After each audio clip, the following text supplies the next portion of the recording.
Cuci mata di Mall Alam Sutra, belanjanya di Pasar Jatinegara. Abangnya hukum tata negara, adeknya hukum administrasi negara.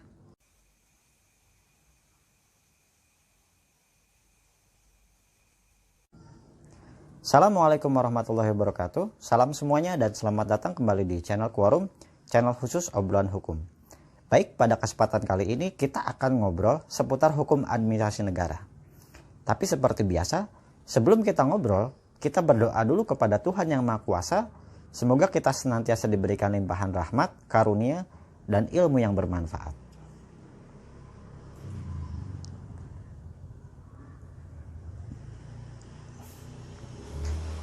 Berbicara mengenai hukum administrasi negara di Indonesia, itu terdapat beberapa istilah atau julukan terkait dengan penamaan hukum administrasi negara ini.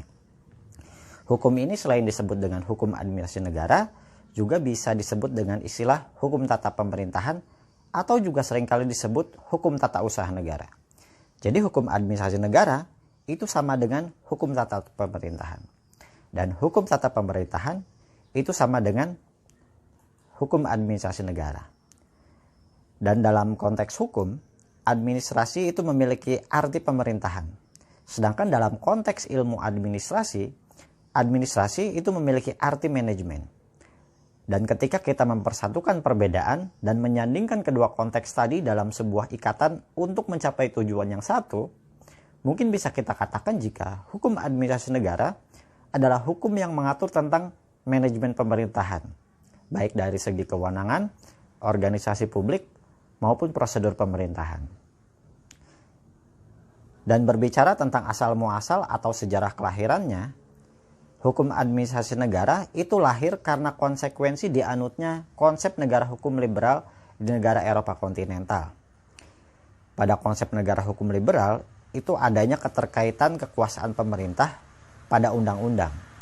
Yang mana setiap yang dilakukan oleh pemerintah atau setiap tindakan pemerintah itu harus berdasarkan undang-undang. Atau yang biasa kita kenal dengan asas legalitas.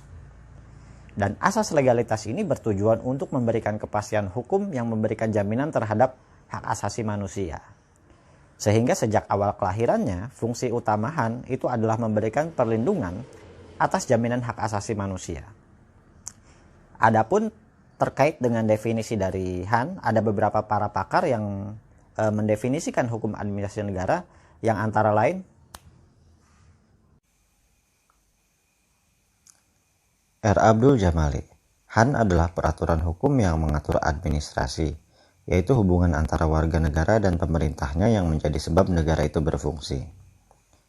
Kusumadi Pujosuwoyo, HAN adalah keseluruhan aturan hukum yang mengatur bagaimana negara sebagai penguasa menjalankan usaha-usaha untuk memenuhi tugasnya. Joko Sutono, HAN adalah hukum yang mengatur tentang hubungan hukum antara jabatan dalam negara dan warga masyarakat. Philippus M. Hajon, HAN didefinisikan sebagai instrumen juridis yang memungkinkan pemerintahan mengendalikan kehidupan masyarakat dan pada sisi lain memungkinkan masyarakat berpartisipasi dalam pengendalian pemerintah. Jadi berdasarkan definisi tadi, dapat kita ketahui bahwa di dalam HAN itu terjadinya hubungan timbal balik atau interaksi antara pemerintah dengan warga masyarakatnya. Dan hubungan ini tidak hanya saling berkaitan, tapi juga saling mengendalikan, mengawasi, dan mendukung guna terciptanya tata pemerintahan yang baik. Maka dengan konsep yang sudah dikemukakan tadi, setidaknya ada 3 unsur pokok yang dijadikan sebagai dimensi normatif hukum administrasi negara, yang antara lain meliputi hukum mengenai kekuasaan pemerintah, hukum mengenai organisasi publik dan instrumen pemerintah, dan hukum mengenai perlindungan hukum bagi masyarakat terhadap kekuasaan pemerintahan.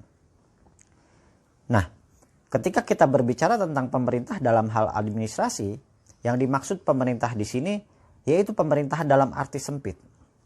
Karena sebagaimana kita ketahui bahwa pemerintahan dalam arti luas itu tidak hanya kekuasaan eksekutif saja, tapi juga termasuk di dalamnya cabang kekuasaan legislatif, misalnya seperti DPR, dan juga cabang kekuasaan yudikatif, atau yang kita ketahui sebagai lembaga peradilan.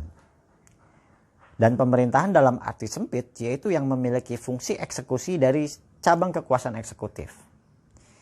Jadi dalam konteks administrasi, pemerintahan di sini diartikan secara sempit, yaitu hanya sebatas cabang kekuasaan eksekutif ketika menjalankan fungsi eksekutifnya. Kemudian tentang landasan hukum yang mendasari hukum administrasi negara, itu antara lain adanya asas negara hukum, konsep demokrasi, dan landasan instrumentasi. Landasan negara hukum itu berkaitan dengan jaminan perlindungan hukum bagi masyarakat atas kekuasaan pemerintah. Dan landasan demokrasi itu berkaitan dengan prosedur penyelenggaraan pemerintahan yang melibatkan partisipasi rakyat. Dan untuk landasan instrumentasi, ini berkaitan dengan tujuan pemerintahan yang dapat menghasilkan pekerjaan yang efektif dan pekerjaan yang efisien. Dan berbicara mengenai pembagian hukum administrasi negara, Han sendiri itu dibagi menjadi Han umum dan Han khusus. Han umum itu berkenaan dengan peraturan-peraturan umum tentang tindakan dan hubungan hukum administrasi yang berlaku untuk semua bidang hukum administrasi. Jadi karena sifatnya yang umum ini, maka Han berdiri sendiri dan tidak terikat pada bidang-bidang tertentu. Sementara untuk Han khusus itu adalah peraturan-peraturan yang berkaitan dengan bidang-bidang tertentu. Atau bisa kita katakan bahwa pada Han khusus ini, Han mengatur secara lebih spesifik dalam kaitannya dengan bidang-bidang tertentu. Misalnya seperti peraturan tentang kepegawaian, peraturan tentang pertanahan, perpajakan, atau peraturan di bidang pendidikan, dan peraturan-peraturan khusus lainnya. Kemudian selain Han umum dan Han khusus tadi, Prayudi Atmosudirjo itu membagi Han ke dalam dua bagian, yakni Han heteronom dan Han otonom. Han heteronom itu merupakan hukum yang mengatur seluk-beluk organisasi dan fungsi administrasi negara yang bersumber dari Undang-Undang Dasar, TAP MPR, maupun undang-undang. Sedangkan untuk Han otonom itu merupakan hukum operasional yang diciptakan pemerintah sebagai pejabat administrasi negara. Jadi dari pembagian ini bisa kita katakan jika Han heteronom itu lahir karena asas legalitas, sedangkan Han otonom itu lahir karena adanya asas fresh emission. Walaupun sekalipun Han itu merupakan konsekuensi dari konsep negara hukum yang menganut asas legalitas, pemerintah juga diberikan wewenang untuk membuat instrumen hukumnya sendiri yang disandarkan pada fresh emission. Fresh emission itu merupakan kebebasan bertindak atau mengambil keputusan yang dilakukan oleh pejabat publik yang diberikan kewenangan berdasarkan pendapatnya sendiri. Karena yang perlu kita ketahui bahwa tidak mungkin bagi undang-undang itu untuk mengatur segala hal dalam praktik kehidupan sehari-hari dalam proses administrasi ini.